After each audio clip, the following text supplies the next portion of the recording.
আমি একদিন জিজ্ঞেস করেছিলাম ম্যাডামকে যে ম্যাডাম আমাদের এই ভবিষ্যৎ কি, আমরা কি করব। তিনি তখন একটি কথা বলেছিলেন যে আমিনুল, আমি কখনো প্রধানমন্ত্রী হতে চাই না, আমি ক্ষমতা চাই না, আমি শুধু চাই বাংলাদেশের গণতন্ত্র ফিরে আসুক, বাংলাদেশের মানুষ শান্তিতে থাকুক, এটুকুই আমার চাওয়া। এবং তিনি বাংলাদেশের একজন গণতন্ত্রের আপোষহীন নেই, কখনো স্বৈরাচারের সাথে কখনো আপোষ করেননি। তিনি ওই স্বৈরাচারের মিথ্যা মামলায় দীর্ঘদিন কারো অন্তরীণ অবস্থায় ছিলেন। এবং আমাদের প্রিয় নেত্রী, দেশনেত্রী আজকে আমাদের মাঝ থেকে হারিয়ে গেছেন। আজকে বাংলাদেশ অভিভাবক শূন্য হয়ে গেছে। এই অভিভাবক শূন্য এটা কখনোই আমরা পূরণ করতে পারবো না। যে মা, যে নেত্রী, যে গণতন্ত্রের কথা বলেছেন, সেই মানুষটিকে আমরা হারিয়ে ফেলেছি।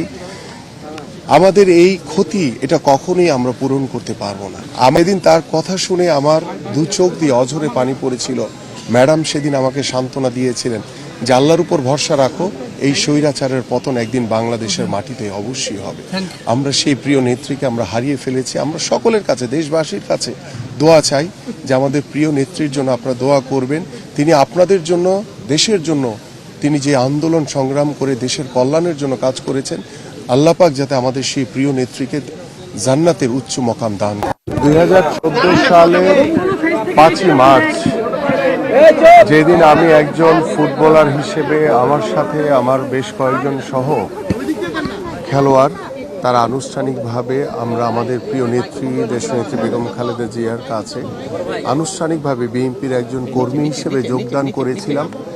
সেই দিনের যে বিষয়টি ছিল যে আমি যখন যোগদানের পরে বক্তব্য দিচ্ছিলাম, আমি একজন ফুটবলার, আমি খেলোয়াড়, আমি আসলে পলিটিক্যাল বক্তব্য দিয়ে তখন অভ্যস্ত ছিলাম না।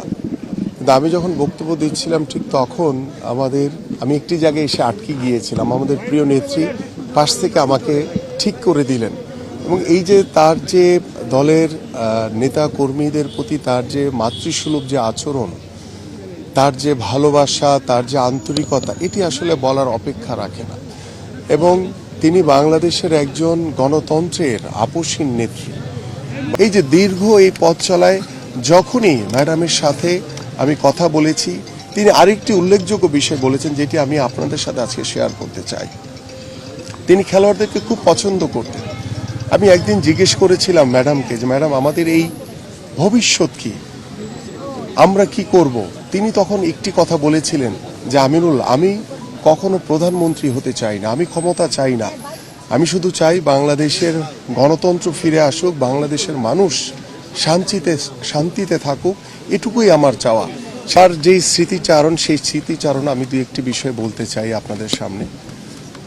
যে 2014 সালে যখন আমি প্রথম বিএনপিতে যোগদান করেছিলাম, সেই দিন থেকে তিনি আমাকে বলেছিলেন যে তোমাকে আমাদের এই অফিসে দেখেছি সবাই খুব পছন্দ করে, তুমি প্রতিদিন অফিসে আসবা, সবার সাথে কথা বলবা, সকল কর্মসূচিতে অংশগ্রহণ করবা। ঠিক সেই দিন থেকে আজ অবধি দলের প্রতিটি কর্মসূচিতে অগ্রভাগে থেকে চেষ্টা করেছি সকল কার্যক্রম করার জন্য। এবং আমার এই প্রিয় নেত্রীর যখন এই কথাগুলো আমার মনে পড়ে, আমি সবসময় উৎসাহিত হই, ইন্সপায়ার হই যে আমাকে ভালো কিছু করার প্রত্যয় আমাকে আশা জাগায়, গণতন্ত্রের পক্ষে কথা বলার জন্য আমাকে আশা জাগায়।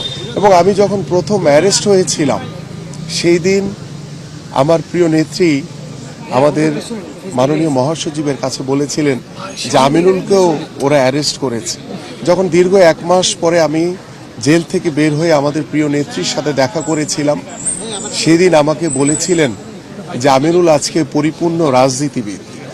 এবং আমি যেদিন যোগদান করেছিলাম সেদিন বলেছি যে তোমরা যে দুঃসময়ে বিএনপিতে আসছো, বিএনপি তোমাদের সব সময় মূল্যায়ন করবে। এবং আমাকে 2016 সালের যে কাউন্সিল, আমাদের দেশনেত্রী বেগম খালেদা জিয়া, আমাদের মাননীয় ভারপ্রাপ্ত চেয়ারম্যান জনাব তারেক রহমান আমাকে স্পোর্টস সেক্রেটারি হিসেবে দায়িত্বভার দেন। সব ধরনের খেলার খবর পেতে সাবস্ক্রাইব করুন, সঙ্গে থাকুন খেলার পাতার।